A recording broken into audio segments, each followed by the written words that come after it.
स्वागत है साथियों। जीएस ऑनलाइन में हम लोग दृष्टि क्विक बुक का ज्योग्राफी को समराइज़ कर रहे थे। इसमें आज हम लोग पढ़ने वाले हैं जो आपका भूकंप, सुनामी और ज्वालामुखी का चैप्टर है।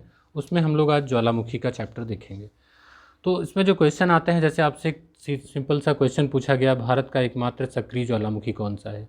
तो सक्रिय ज्वालामुखी, सुषुप्त ज्वालामुखी, शांत ज्वालामुखी, इसमें इस तरीके से अलग अलग आपसे पूछे जाते हैं जो बहुत इंपॉर्टेंट हैं, या इनका रीजनल पूछा जाता है कहाँ पर ये पाए जाते हैं, किस किस क्षेत्र में है, तो इनको लेके क्वेश्चन आता है। तो हम लोग इसको कंप्लीट आज पूरा ज्वालामुखी को पढ़ेंगे और देखेंगे अच्छे से कि कौन से इंपॉर्टेंट फैक्ट हैं जो हमारे एग्ज़ाम के लिए बहुत महत्वपूर्ण हैं। तो सबसे पहले ज्वालामुखी को जो इम्पोर्टेंट फैक्ट हैं उनको देख लेते हैं कि ज्वालामुखी का संबंध जो है वो किससे होता है। तो अंतर्जात बल, देखिए बहिर्जात बल और अंतर्जात बल दो से होता है। तो पृथ्वी की आंतरिक शक्तियों से उत्पन्न होता है, ये अंतर्जात बल से उत्पन्न होने वाला आकस्मिक संचलन है। इसमें क्या होता है कि पृथ्वी की आंतरिक परतों में पेरिडोटाइट के गलन से मैग्मा की उत्पत्ति होती है। जब यही मैग्मा पृथ्वी की आंतरिक परतों को तोड़ते हुए ऊपर आता है तो उसको लावा कहा जाता है, और इसके अतिरिक्त गैस, राख कुछ लिक्विड पदार्थ भी पृथ्वी की सतह पर पहुंचते हैं। इस प्रकार मैग्मा की उत्पत्ति से लेकर उद्गार तक की संपूर्ण क्रिया जो है वो ज्वालामुखीयता कहलाती है। ज्वालामुखी क्रिया में सबसे ज़्यादा क्या निकलती है? तो जलवाष्प गैस निकलती है। ज्वालामुखी से जलवाष्प के अलावा कौन कौन सी गैसें निकलती हैं? तो इनके नाम भी इम्पॉर्टेंट हैं, carbon dioxide, sulphur dioxide, hydrogen, nitrogen. आपके जो एग्ज़ाम में क्वेश्चन पूछे जाते हैं इन्हीं लाइनों के बीच से एक उठा लिए जाते हैं। बहुत टफ नहीं आते हैं, लेकिन क्योंकि उन पर हम ध्यान नहीं देते इसलिए वो गलत हो जाते हैं। क्या कारण हो सकता है? तो अपसारी व अभिसारी प्लेट का संचलन जो है ज्वालामुखी का कारण हो सकता है। इसके अलावा एक दूसरे के विपरीत संचलन होने से भ्रंशन की क्रिया के फलस्वरूप दाब में कमी के कारण शांत प्रकार की ज्वालामुखी क्रिया संपन्न होती है। तो कई कारण से ज्वालामुखी आ सकते हैं। इनका एक छोटा सा यहाँ पर एग्जाम्पल भी आपको देखने को मिल सकता है। तो अभिसारी प्लेट सीमांत पर अत्यधिक घनत्व वाली प्लेट का कम घनत्व वाली प्लेट के नीचे अधिक गहराई में छेपड़ होने से तापमान व दाब की अधिकता के कारण मैग्मा की उत्पत्ति होती है। जब यही मैग्मा पृथ्वी की आंतरिक परतों को तोड़ते हुए सतह पर आता है तो महाद्वीपीय क्षेत्र में ज्वालामुखी पर्वत, एंडीज पर्वत श्रृंखला के ज्वालामुखी, तथा महासागरीय क्षेत्र में ज्वालामुखी द्वीप का निर्माण होता है। कौन कौन से प्रकार होते हैं? तो सक्रियता के आधार पर देखें तो सक्रिय ज्वालामुखी, सुषुप्त ज्वालामुखी, मृत ज्वालामुखी, ये 3 टाइप हो गए। विस्फोटक के आधार पर देखें तो शांत, दरारी प्रकार के, केंद्रीय विस्फोटक प्रकार के हो गए 2 प्रकार के। भौगोलिक स्थिति के आधार पर देखें तो प्लेट सीमांतमुखी और अंतः प्लेट ज्वालामुखी, ये 2 प्रकार हो गए। अगर अम्लीयता क्षारीयता के आधार पर देखें तो इसमें आपके पीलियन तुल्य, वल्केनियन तुल्य, स्ट्राम्बोली तुल्य, हवाईयन तुल्य, विसुवियस या प्लीनियन तुल्य, इसमें आपके प्रकार आ जाते हैं। तो अब यहाँ से क्वेश्चन आपसे पूछता है कि कौन सा ज्वालामुखी इसमें सक्रिय ज्वालामुखी है। तो मेनली क्वेश्चन पर आ जाते हैं। तो सक्रिय ज्वालामुखी होता क्या है? जिनसे समय समय पर मैग्मा निकलता रहता है, यानी कि वर्तमान में उसमें उद्गार यदागदा होता रहता है, एक्टिव वोल्केनो है।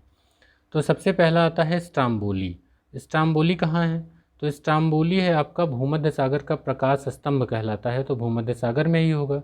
और ये कहाँ पर है? लिपारी द्वीप समूह है इटली का, वहाँ पर ये स्थित है। किस सागर में? भूमध्य सागर में। माउंट एटना जो है ये भी सक्रिय ज्वालामुखी है, वो भी कहाँ है? इटली पर। आपको लग रहा होगा कि ये हम इसको केवल ऐसे पढ़ेंगे, तो इसके लिए हमने एक वीडियो भी मैप पर पढ़ाया हुआ है, जहाँ पर आपको एग्जैक्टली मैप पर इसको लोकेट करके मैंने दिखाया है। तो आप वहाँ पर भी इसको अच्छे से याद कर पाएंगे। इसका लिंक जो है मैं इसके आई बटन में या डिस्क्रिप्शन में इसको अवेलेबल करा दूंगा उस वीडियो का, जहाँ से आप उसको देख पाएंगे और याद भी हो जाएगा। माउंट एटना इटली में हो गया। जो कोटोपैक्सी है वो इक्वेडोर का है। इसके बाद भारत का एकमात्र सक्रिय ज्वालामुखी कौन सा है? बैरन द्वीप है, ये आपके अंडमान एंड निकोबार में है। अंटार्कटिका पर है माउंट एरिबस। हवाई द्वीप समूह पर है मौना लोआ, और फिलीपींस में है मेयोन। तो ये आपके सक्रिय ज्वालामुखी के कुछ प्रमुख उदाहरण हो गए। इसके अलावा डॉर्मेंट वोल्केनो में देख लेते हैं जो कि सुषुप्त ज्वालामुखी हैं। तो इसमें 3 प्रमुख नाम हैं, जो आपका फ्यूजियामा है, विसुवियस है तो कई, लेकिन यहाँ जो है थोड़े दिए गए हैं तो हम लोग उन्हीं को देखेंगे। हालांकि मैंने एटलस में ज़्यादा डिटेल में बताया है, जो मैंने मैप पर बताया आपको क्लासरूम लेक्चर में। तो जापान का फ्यूजियामा, इटली का विसुवियस, और आपके भारत में अंडमान निकोबार का नारकोंडम द्वीप जो है वो शांत सुषुप्त ज्वालामुखी है। अब जो शांत या मृत ज्वालामुखी एक्सटिंक्ट वोल्केनो है, यानी कि जिनमें हजारों वर्षों लंबे अरसे से कोई उद्भेदन नहीं हुआ है या उनमें कोई संभावना नहीं है तो इनको शांत या अमृत ज्वालामुखी कहते हैं। ये इम्पॉर्टेंट है, ये आपसे पूछा जाता है। तो तंजानिया का जो किलिमंजारो है वो भी शांत या अमृत है। म्यांमार का जो माउंट पोपा है वो भी आपका शांत या अमृत ज्वालामुखी है। ईरान का देवबंद, अर्जेंटीना का एकांकागुआ, इक्वेडोर का चिम्बाराजो और पाकिस्तान का कोहे सुल्तान। ठीक है, तो ये रहे आपके प्रमुख जो शांत या अमृत ज्वालामुखी हैं। अब अगर इनका डिवीज़न दूसरे प्रकार पर किया जाए, जैसे इनका विस्फोट होता है उस आधार पर इसका डिवीज़न किया जाए विस्फोटकता के आधार पर, तो देखिए इसमें क्या होता है कि जब ज्वालामुखी क्रिया के दौरान ज्वालामुखी से मैग्मा का उद्गार विस्फोटक प्रकार का न होकर दरारी प्रकार का होता है, तो मैग्मा कम गाढ़ा हो तो शांत दरारी प्रकार की ज्वालामुखी कहते हैं। तो इसमें मैग्मा जो है सतह पर दूर तक फैलकर जम जाता है। तो कौन कौन से हैं, जैसे भारत का दक्कन ट्रैप जो है निर्मित हुआ है किससे, बेसाल्ट चट्टान से। इसी प्रकार यूएसए में कोलंबिया का स्नेक पठार है, ब्राज़ील का पराना पठार है, दक्षिण अफ्रीका का ड्रेकेंसबर्ग पठार है।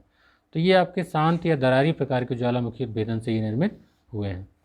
केंद्रीय विस्फोटक प्रकार के जो ज्वालामुखी हैं इसमें क्या होता है, तो इसमें होता है कि जब अम्लीय और गाढ़ा मैग्मा विस्फोट के साथ सतह पर आता है तो इसे ही केंद्रीय विस्फोटक प्रकार का ज्वालामुखी कहते हैं। इसमें मैग्मा सतह पर न फैलता नहीं है बल्कि क्या होता है, शंकु का निर्माण करता है। क्योंकि गाढ़ा होता है, अम्लीय होता है, तो एक ही जगह वो शंकु बना देता है केंद्रीय उद्भेदन वाले। ठीक है, अब इसमें थोड़ा सा आपको समझना होगा भौगोलिक अवस्थिति के अनुसार प्लेट सीमांत ज्वालामुखी में। तो देखिए जो अपसारी प्लेट सीमांत ज्वालामुखी होंगे उसमें ज्वालामुखी कटक बनेंगे। जो अभिसारी प्लेट सीमांत ज्वालामुखी होंगे उनमें महासागरीय महाद्वीपीय टक्कर से बनेंगे, यहाँ पर ज्वालामुखी पर्वत श्रृंखला बनेगी। जबकि महासागरीय अगर प्लेट है उनका टक्कर होगा, ज्वालामुखी द्वीप समूह बनेंगे। तो इस तरीके से थोड़ा सा आपसे डिवीज़न यहाँ पर पूछा जा सकता है। हालांकि ज़्यादा डिटेल आपके इन्हीं से आते हैं जहाँ जहाँ पर वो पाए जाते हैं। अब थोड़ा सा देख लेते हैं अम्लीयता और क्षारीयता के आधार पर जो हैं वो इम्पॉर्टेंट हैं, क्योंकि ये आपसे पूछे जाते हैं अक्सर कर। तो ये रहे अम्लीयता एवं क्षारीयता के आधार पर। तो इसमें है पीलियन तुल्य ज्वालामुखी, वल्केनियन तुल्य ज्वालामुखी। सबसे पहले देख लेते हैं पीलियन तुल्य ज्वालामुखी। इस प्रकार के ज्वालामुखी के मैग्मा में सिलिका की मात्रा अधिक होने के कारण मैग्मा अधिक चिपचिपा एवं अम्लीय होता है, जिसके कारण यह ज्वालामुखी अधिक विनाशकारी होता है। इसमें प्रत्येक उद्गार पिछले उद्गार से निर्मित ज्वालामुखी शंकु को तोड़ते हुए होता है। पीलियन तुल्य ज्वालामुखी का नामकरण पश्चिमी द्वीप समूह यानी कि कैरिबियन सागर के पीलियन ज्वालामुखी के नाम पर पड़ा है। इसके बाद देख लेते हैं वल्केनियन तुल्य ज्वालामुखी में। तो इसमें अम्लीय एवं क्षारीय सभी प्रकार के मैग्मा की उत्पत्ति होती है। इसके साथ अत्यधिक मात्रा में गैस के निकलने के कारण फूल गोभी के आकार की ज्वालामुखी से निर्मित बादलों का निर्माण होता है। किसमें, वल्केनियन तुल्य में। स्टाम्बोली तुल्य में इस प्रकार के ज्वालामुखी मैग्मा में सिलिका की मात्रा कम होने के कारण कुछ कम अम्लीय होते हैं। इनमें उद्गार बिना विस्फोट के होता है, लेकिन मार्ग में रुकावट के कारण कभी कभी विस्फोट हो सकता है। इसके बाद है हवाईयन तुल्य ज्वालामुखी। तो हवाईयन तुल्य ज्वालामुखी में मैग्मा का उद्गार शांत तरीके से होता है, विस्फोट बहुत कम होता है, क्योंकि लावा जो है तरल और अत्यधिक क्षारीय होता है और सतह पर दूर तक फैल जाता है। विसुवियस तुल्य ज्वालामुखी की बात करें तो इसमें गैसों की अधिकता होने के कारण उद्गार विस्फोटक रूप में होता है। विस्फोट के कारण निर्मित बादल का आकार फूलगोभी के समान होता है विसुवियस तुल्य ज्वालामुखी में। तो ये ज्वालामुखी क्रिया से निर्मित कुछ स्थलाकृतियाँ हैं, उनको देख लेते हैं। बाह्य स्थलाकृतियाँ जो बनती हैं, दरारी उद्भेदन द्वारा बनेगा लावा पठार या लावा मैदान। केंद्रीय विस्फोट द्वारा बनेगा ज्वालामुखी शंकु, क्रेटर, काल्डेरा। अब थोड़ा सा यहीं ध्यान दीजिएगा कि केंद्रीय विस्फोट से कौन सा बनता है और दरारी उद्भेदन से। भाई दरारी उद्भेदन में लावा पतला होगा तो दूर तक फैल जाएगा, लावा पठार लावा मैदान बन जाएगा। केंद्रीय विस्फोट में अम्लीय होगा, गाढ़ा होगा तो शंकु बनाएगा, क्रेटर बनाएगा, काल्डेरा बनाएगा। ठीक है, और जो मतलब पृथ्वी के अंदर बनती हैं अभ्यंतरिक स्थलाकृतियाँ, इसमें तो ये भी मैंने आपको क्लासरूम लेक्चर में अच्छे से पढ़ाया है। बैथोलिथ, लैकोलिथ, फैकोलिथ, लोपोलिथ, सिल एवं सीट और डाइक। तो इनको डिटेल में मैंने आपको ज्वालामुखी के चैप्टर में अच्छे से पढ़ाया हुआ है, वहाँ पर भी आप इसको देख के समझ सकते हैं। हालांकि आपको यहाँ याद रखना है कि कौन सी आंतरिक स्थलाकृतियाँ हैं ज्वालामुखी द्वारा जो निर्मित होती हैं। तो एक एक करके थोड़ा सा यहाँ पर देख लेंगे हम लोग। जो बाह्य स्थलाकृतियाँ हैं उनको, इनमें कई प्रमुख है, जैसे लावा पठार है, लावा मैदान है। इनके एग्जाम में अक्सर कर क्वेश्चन पूछे जाते हैं। तो सबसे पहले देख लेते हैं जो लावा पठार हैं वो कहाँ कहाँ पर हैं, यही इम्पोर्टेंट है। तो भारत का दक्कन का लावा पठार जो है वो इससे निर्मित है। संयुक्त राज्य अमेरिका का कोलंबिया का लावा का पठार है। लावा मैदान कहाँ पर हैं, तो स्नेक रिवर प्लेन है यूएसए में, और उत्तरी कनाडा में है प्री कैम्ब्रियन शील्ड। तो ये आपका लावा मैदान है। कुछ केंद्रीय उद्गार से निर्मित स्थलाकृतियाँ हैं जैसे कि ज्वालामुखी शंकु। तो इसमें कई प्रकार के शंकु हो सकते हैं, वो शंकुओं के नाम यहाँ पर आपको दिए गए हैं, जैसे कंपोजिट शंकु, लावा शंकु, परिपोषित शंकु, ये कई प्रकार के शंकु हो सकते हैं। एक स्थलाकृति है गेजर या गीजर। तो ये गर्म जल के स्रोत होते हैं और इनमें एग्जाम्पल है संयुक्त राज्य अमेरिका के येलोस्टोन नेशनल पार्क में ओल्ड फेथफुल गीजर। फ्यूमरोल की बात करें, धुआंरा, तो इसमें जो धुआंरे होते हैं ज्वालामुखी सक्रियता के अंतिम लक्षण भी माने जाते हैं। और अलास्का के कटमई नेशनल पार्क को 10,000 जो है धूम्र घाटी की ए वैली ऑफ 10,000 स्मोक्स कहा जाता है। तो इसमें गंधक की प्रमुखता होती है, उन्हें मतलब जिसमें गंधक की प्रमुखता होती है उनको गंधकी धुआंरे या सोलफतारा भी कहते हैं। तो इनसे गंधक और बोरिक एसिड वगैरह इनसे प्राप्त किया जाता है, जिनसे इसका आर्थिक उपयोग भी हो पाता है। इसके प्रमुख देखें तो अलास्का वाला जो इम्पोर्टेंट है, यही आपको ध्यान रखना है। अब ज्वालामुखी का वैश्विक वितरण जो है वो आपके लिए इम्पोर्टेंट है, क्योंकि प्लेट विवर्तनिकी के आधार पर देखें तो 80% ज्वालामुखी जो है वो विनाशात्मक किनारों पर हैं और 15% रचनात्मक किनारों पर हैं। और यानी कि विनाशात्मक किनारों पर ज़्यादा हैं ज्वालामुखी 80%, आंतरिक भागों में 5% है ज्वालामुखी। तो देखिए आपकी जो ये भूकंप की पेटी थी उससे संबंधित है, परिप्रशांत मेखला में भूकंप सर्वाधिक पाए जाते हैं और वहाँ पर आपके ज्वालामुखी भी काफ़ी इसमें पाए जाते हैं। ये आपकी एक रिंग ऑफ फायर यहाँ पर एक टर्म दिया गया है, तो रिंग ऑफ फायर जो है यहाँ पर वो निर्मित होता है। अब इसमें जो प्रशांत महासागरीय पेटी है उसको देखते हैं कि विश्व के ज्वालामुखी क्षेत्र का लगभग 2/3 भाग प्रशांत महासागर के पूर्वी और पश्चिमी किनारों तथा द्वीप के सहारे पाया जाता है। इसी को कहा जाता है रिंग ऑफ फायर, अग्निवलय। यह पेटी माउंट एरेबस अंटार्कटिका से लेकर दक्षिण अमेरिका के एंडीज पर्वतमाला, उत्तरी अमेरिका के रॉकीज पर्वत और अलास्का, पूर्वी रूस, जापान, फिलीपींस से होते हुए मध्य महाद्वीपीय पेटी में मिल जाती है। अब जो सबसे इम्पॉर्टेंट है वो हम लोग देख लेते हैं, रिंग ऑफ फायर यहाँ पर एक टर्म यूज़ किया गया है। तो ये जो है प्रशांत महासागर के भूकंप एवं ज्वालामुखी से प्रभावित 40,000 किलोमीटर के क्षेत्र में घोड़े की नाल के आकार में फैला एक विस्तृत क्षेत्र है। अधिकांश भूकंप और ज्वालामुखी इसी क्षेत्र में आते हैं। एक मध्य महाद्वीपीय पेटी भी देख लें तो यूरेशियन, अफ्रीकन, इंडियन प्लेट के अभिसरण क्षेत्र में ज्वालामुखी क्षेत्र स्थित है और इस पेटी के हिमालयन क्षेत्र में ज्वालामुखी क्रियाएँ नहीं होती हैं। अब जो इम्पोर्टेंट है, विश्व के जो प्रमुख ज्वालामुखी हैं वो कहाँ कहाँ पर हैं, वो उससे हमारे क्वेश्चन ज़्यादा बनते हैं। तो आइए हम लोग इसको देखेंगे, विश्व के प्रमुख ज्वालामुखी हैं जो कहाँ कहाँ पर स्थित हैं। तो ओजस टेल सेलाडो, अब आपको ये मैप पर देखना हो तो मैंने आपको बताया है कि जो लिंक मैं अवेलेबल करा दूंगा डिस्क्रिप्शन बॉक्स में, वहाँ पर आप उसका देख सकते हैं। ओजस डेल सेलाडो अर्जेंटीना चिली में है। एरनल इराजू दोनों जो हैं कहाँ पर हैं, कोस्टारिका में। क्राकाटाओ इंडोनेशिया में। कोटोपैक्सी इक्वाडोर में। किलायू हवाई द्वीप में है। किलिमंजारो तंजानिया में। माउंट कैमरून या अफ्रीका में। Mount Lamington Papua New Guinea में। माउंट एटना सिसिली इटली में। माउंट एरेबस अंटार्कटिका में। माउंट सेंट हेलेंस संयुक्त राज्य अमेरिका यूएसए में। माउंट पिनाटुबो जो है वो है फिलीपींस में। माउंट रेनियर संयुक्त राज्य अमेरिका में। मौना लोआ हवाई द्वीप में। माउंट केलिमुटू इंडोनेशिया में। फ्यूजियामा जापान में। चिम्बारोजो इक्वाडोर में। विसुवियस इटली यानी कि नेपल्स की खाड़ी में। माउंट ताल फिलीपींस में। माउंट पोपा म्यांमार में। स्ट्राम्बोली लिपारी द्वीप समूह यानी कि इटली में। देवबंद ईरान में। टकाना ग्वाटेमाला व मैक्सिको में। कटमई अलास्का में। माउंट शास्ता या माउंट हुड ये यूएसए में। मेओन फिलीपींस में। हेक्ला व लॉकी आइसलैंड में। लेसन पीक संयुक्त राज्य अमेरिका में। सेमेरू इंडोनेशिया में। मेरापी इंडोनेशिया में, दुकानों भी यहीं है इंडोनेशिया में, सेमेरू मेरापी दुकानों। कोलिमा मैक्सिको में। सबनकाया पेरू में।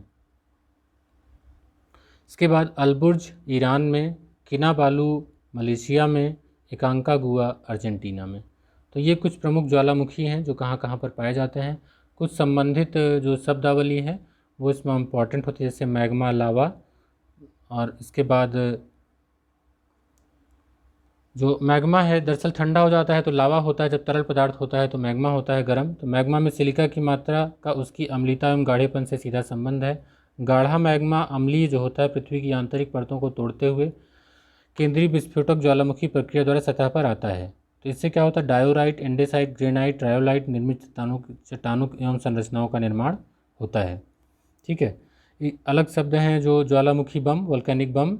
तो ये बड़े बड़े टुकड़ों में जब चट्टान निकलते हैं तो उनको ज्वालामुखी बम बोलते हैं। एक टर्म आता है लैपिली, तो जो मटर के दाने के बराबर आते हैं लगभग ज्वालामुखी क्रिया से निकलते हैं ठोस लावा, उनको लैपिली कहते हैं। प्यूमिस जो है वो लावा के झाग से बने होते हैं, इनका घनत्व जल के घनत्व से भी कम होता है, तो जल के ऊपर ये तैरते रहते हैं प्यूमिस। धूल राख से आप सभी परिचित हैं। पायरोक्लास्ट जो है वो ज्वालामुखी क्रिया में निकलने वाले चट्टानों के बड़े टुकड़ों को पायरोक्लास्ट कहा जाता है। इसके बाद 9 क्वेश्चन का इसमें छोटा सा प्रैक्टिस सेट है, आइए देख लेते हैं। पृथ्वी के अंदर पिघले पदार्थ को कहते हैं। तो पिघले जो अंदर का पिघला पदार्थ होता है, ना तो ये लावा होता है, ना तो बेसाल्ट होता है, ना तो ऑब्सीडियन होता है। ठीक है मैग्मा होता है वो। तो यहाँ पर उपयुक्त में से कोई नहीं, आपका डी विकल्प सही हो जाएगा। निम्नलिखित में से कौन विश्व का सबसे ऊंचा ज्वालामुखी पर्वत है, तो माउंट कटोपैक्सी है। इसके बाद है ज्वालामुखी पर्वत माउंट सेंट हेलेंस कहाँ पर स्थित है, तो ये है संयुक्त राज्य अमेरिका में, डी। मौना लोआ एक सक्रिय ज्वालामुखी है, तो ये कहाँ पर है, ये है हवाई द्वीप का। इसके बाद है सूची 1 को 2 से सुमेलित कीजिए, नीचे दिए गए कूट से सही उत्तर चुनिए। तो इसमें है सूची माउंट किनाबालू, तो इनको आपको मिलाना है यहाँ पर। तो इनके विकल्प देख लेते हैं। तो माउंट किनाबालू हो जाएगा आपका, माउंट किनाबालू मलेशिया में, इसको मैं मिला देता हूँ। उसके बाद जो अलबुर्ज है वो आपका हो जाएगा ईरान में। एकांका गुआ हो जाएगा अर्जेंटीना में, और किलिमंजारो हो जाएगा तंजानिया में। तो आपके जो विकल्प बन गए 2, 4, 1, 3, 2, 4, 1, 3, आपका डी विकल्प सही हो गया।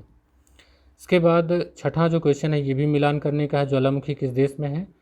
तो जो माउंट सबनकाया है वो किस में स्थित है, तो ये है आपका मैक्सिको में।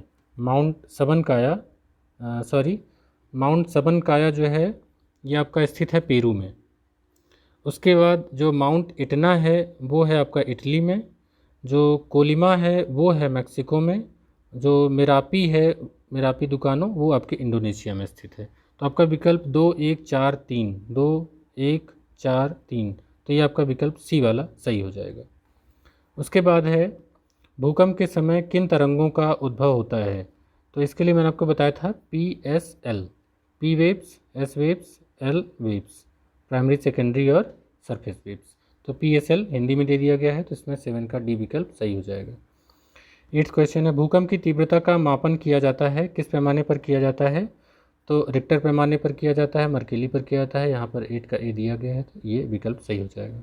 पृथ्वी की सतह का वह भाग जिस पर भूकंपीय तरंगों को सर्वप्रथम रिकॉर्ड किया जाता है वो कहलाता है, तो ये अधिकेंद्र होता है, यानी कि एपिसेंटर होता है। तो इस तरीके से हमने ये वाला चैप्टर कंप्लीट किया। इसके बाद जो अगला चैप्टर हम लोग समराइज़ करेंगे वो होगा महाद्वीपीय एवं महासागरीय संचलन। तो हमने इस चैप्टर को आज अच्छे से कंप्लीट किया है। उम्मीद करता हूँ कि आपको ये चैप्टर अच्छे से समझ में आया होगा, आपके एग्ज़ाम के लिए इम्पॉर्टेंट होगा। मिलते हैं अपने अगले वीडियो में, तब तक के लिए गुड बाय।